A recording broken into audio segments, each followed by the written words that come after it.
Bienvenidos al Museo Sumaya Fundación Carlos Slim. Soy el padre Arturo Alcántara Arcos de la diócesis de Aversa en Italia, donde pertenezco a la comunidad diocesana de la Piccola Casetta di Nazaret. En esta ocasión, deseo presentarles como parte de la serie intitulada Escenas del Vía Crucis bíblico en las colecciones del Museo Sumaya, una obra que se refiere al tema de la 13ª estación del Vía Crucis bíblico, o sea, Jesús muere en la cruz. La obra que consideraremos tiene el título de La Crucifixión. Fue realizada por Bartolomé Esteban Murillo en algún momento entre 1675 y 1682 aproximadamente. Es un óleo sobre lienzo. Les invito a que podamos considerar más de cerca esta obra, el contexto histórico y religioso en la que surgió, y sobre todo a que nos podamos acercar más al rico contenido teológico que esta pintura nos presenta a partir del paso del Evangelio que la ha inspirado. Bartolomé Esteban Murillo nació en Sevilla, donde fue bautizado el 1 de enero de 1618 y murió en la misma ciudad el 3 de abril de 1682. Hablar de Bartolomé Esteban Murillo es hablar de una figura central, en absoluto, de la escuela sevillana. El gran pintor andaluz se formó seguramente en el taller de Juan del Castillo, y si bien algunos le han querido atribuir un viaje a Roma, en realidad todo parece indicar que toda su formación se realizó en España. Quizás Bartolomé Esteban Murillo pueda ser reconocible por su trabajo en algunas iconografías particulares. Destaca entre estas, por supuesto, la iconografía de la Inmaculada Concepción. Y no solamente esto, sino también algunas otras, como por ejemplo las imágenes del Niño Jesús y también de varias escenas de la vida familiar del Niño Jesús junto con la Virgen y San José.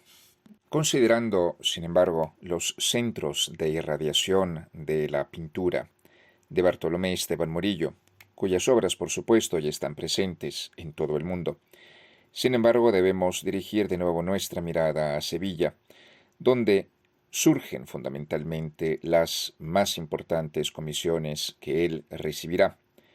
Entre estas las obras, por ejemplo, para el Hospital de la Caridad, o para la iglesia de Santa María la Blanca, o finalmente para la iglesia de los capuchinos de la misma ciudad. En medio de las iconografías, ciertamente, hay que agregarlo, Bartolomé Esteban Murillo también dejó un espacio, si bien con una cantidad de obras más reducida, para cuanto se refiere a la pasión de nuestro Señor Jesucristo. Así pues, la obra que estamos considerando es en realidad parte de estas realizaciones artísticas de Murillo que tienen que ver con la pasión de Jesús. Esta, como hemos dicho al inicio, es en realidad una obra realizada en el último periodo de la vida del artista y se trata en específico de la obra preparatoria para la homónima que se encuentra hoy conservada en el Museo del Prado en Madrid. Por cuanto al contexto religioso en el que vive Bartolomé Esteban Murillo y en forma específica por cuanto a la historia de la iglesia que le toca vivir en su natal Sevilla, recordamos cómo en la época en que Bartolomé Esteban Murillo pintó esta obra, la crucifixión, esto es, que estamos considerando, era obispo de la ciudad, Ambrosio Ignacio Spínola y Guzmán, que fue obispo de la sede hispalense, o sea, de Sevilla, y su diócesis, de 1669 a 1684. Hombre de orígenes nobles, tanto por cuanto a la familia Spínola que por cuanto a la familia Guzmán. De hecho, era el primo, nada menos que del famoso conde duque de Olivares. Su madre, Policena Spínola, era hermana del cardenal y arzobispo Agustín de Spínola, que a su vez fue también arzobispo de Sevilla. Y bien, este insigne arzobispo, que fue de hecho educado bajo la tutela del conde duque de Olivares, fue propuesto en 1669 como arzobispo de Sevilla y el Papa Clemente IX aprobó dicha propuesta. Este obispo es en realidad recordado por su obra caritativa hacia los más necesitados, sobre todo en tiempos en que la ciudad habría sido acechada por dificultades cuales inundaciones y epidemias, además de una serie de dificultades económicas que azotaron la ciudad a finales del siglo XVII. En realidad hay una serie de circunstancias que unen a Bartolomé Esteban Murillo con el arzobispo Spínola y Guzmán. Entre estos hechos se encuentra la particularidad de que bajo el episcopado de Spínola y Guzmán se concluyó el proceso para la canonización esto es, de el rey Fernando III, San Fernando. Y para conmemorar dicho magno evento, se encargaron obras que presentaran a este santo monarca, a Juan de Valdés Leal y, por supuesto, a Bartolomé Esteban Murillo. Además, hay otro particular que une definitivamente al prelado con Bartolomé Esteban Murillo, y es el hecho de que el arzobispo Spínola y Guzmán era un amigo muy cercano en verdad al canónigo Justino de Neve, fundador del Hospital de los Venerables, el cual a su vez era protector de Murillo. Así pues, el arzobispo Spínola y Guzmán encomendó una serie de obras a Bartolomé Esteban Murillo para la catedral. Y no solamente eso, sino que Murillo realizó un retrato de Spínola y Guzmán que se consideraba perdido, pero que ha sido recientemente encontrado. Así pues, los tiempos difíciles que se viven en la época de Murillo, con sus sombras, pero también con sus luces, se presentan y se manifiestan en forma particular en sus obras. Tienen que ver con la pasión y especialmente en la crucifixión que estamos ahora mismo considerando. Mientras vemos esta obra de Murillo, lo primero que surge ante nosotros es un contraste clarísimo entre lo oscuro de la imagen y el brillo que viene del cuerpo de nuestro Señor Jesucristo. Es un brillo que proviene de una luz absolutamente sobrenatural. Se puede decir incluso que hay un contraste neto, por ejemplo, en la luz que se ve en el cráneo bajo los pies de Jesús e incluso, por supuesto, en el área donde se encuentra el Calvario. Esto es, esta pequeña parte, este pequeño pedazo del Monte Calvario que se logra ver ahí. Al mismo tiempo, se logra apreciar casi una apertura del cielo, como si el Padre desde el cielo quisiera seguir contemplando a su Hijo, que ha padecido tanto por la redención de los hombres, y que es como si precisamente ahí, donde se encuentra el rostro de Jesús, siguiendo una línea prácticamente diagonal, se puede agregar, con el mismo ángulo en el que se encuentra la cabeza de Jesús, ahí se abre, por así decir, la puerta del cielo para que el Padre pueda seguir contemplando en todo momento a su Hijo. Aparte de esto, hay otro elemento que debemos aquí agregar. Este elemento al que me refiero es a la misma presentación del Calvario como se presenta en esta imagen. Es difícil, ciertamente, más bien, podríamos decir que no tenemos los elementos para afirmar si Murillo tuvo cercanía con algún testimonio de cómo era exactamente el Calvario, y esto es el testimonio de algún religioso o de algún peregrino.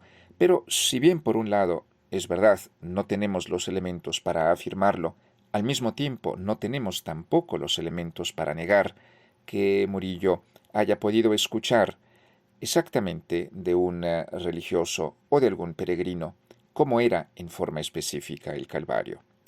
Esto conviene agregarlo porque en realidad, contrario a cuanto se piensa, el Calvario no es una montaña y no fue nunca un monte. En realidad era un lugar para la extracción de piedra, para la construcción, por ejemplo, pero que, según algunos estudiosos, no debía superar de mucho los 10 metros. Sin embargo, habiéndose excavado alrededor, ciertamente daba la impresión de que era un tanto más alto. Dicha fuente de extracción de piedra fue abandonada a un cierto punto porque se creyó que simple y sencillamente la piedra que se obtenía de ese lugar no era una piedra de calidad. Y así, de alguna forma, se cumplía también cuanto escrito en el Antiguo Testamento de que la piedra desechada por los constructores es ahora la piedra angular. Así pues, aquí en realidad, por cuanto se refiere a la estructura del monte así llamado Calvario, Bartolomé Esteban Murillo pinta esta obra con gran precisión, por lo cual, repito, si bien no tenemos elementos para afirmar que él haya escuchado estos testimonios de peregrinos o de personas que hayan vivido en Tierra Santa, tampoco podemos de ninguna manera negarlo. Pero quizás el elemento más importante desde el punto de vista teológico sea por cuanto a la redención de la humanidad, el cráneo que se encuentra a los pies de la cruz de Jesús. En efecto, existen una serie de tradiciones judías que presentan el hecho, narran la cuestión de la creación del primer hombre, Adán, en la ciudad santa de Jerusalén. No solamente esto, Adán habría sido creado con polvo del área donde surgió después el templo de Jerusalén, que es la actual explanada de las mezquitas en la ciudad santa. Y no solamente esto, la ciudad de Jerusalén habría conservado la tumba de Adán.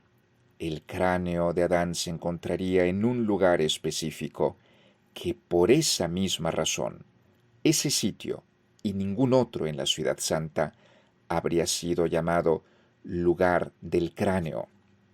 En hebreo, Gólgota, en arameo la lengua hablada por Jesús, Gulguta, y en latín, Calvarium, de donde proviene nuestro castellano, Calvario. Este lugar, por ende, llamado lugar del cráneo, lugar de la calavera. Nótese la cercanía fonética incluso entre calavera y calvario, por provenir exactamente de la misma raíz latina. Ese y ningún otro, según la tradición judía, que se conocía muy bien en el tiempo de Jesús, era exactamente el lugar donde se encontraba el cráneo de Adán. Y por este motivo, era menester, era indispensable que la sangre de Jesús tocara, lavara el cráneo de Adán, el primer hombre, aquel que había cometido el pecado inicial, para que la humanidad entera tuviera la posibilidad de entrar al paraíso.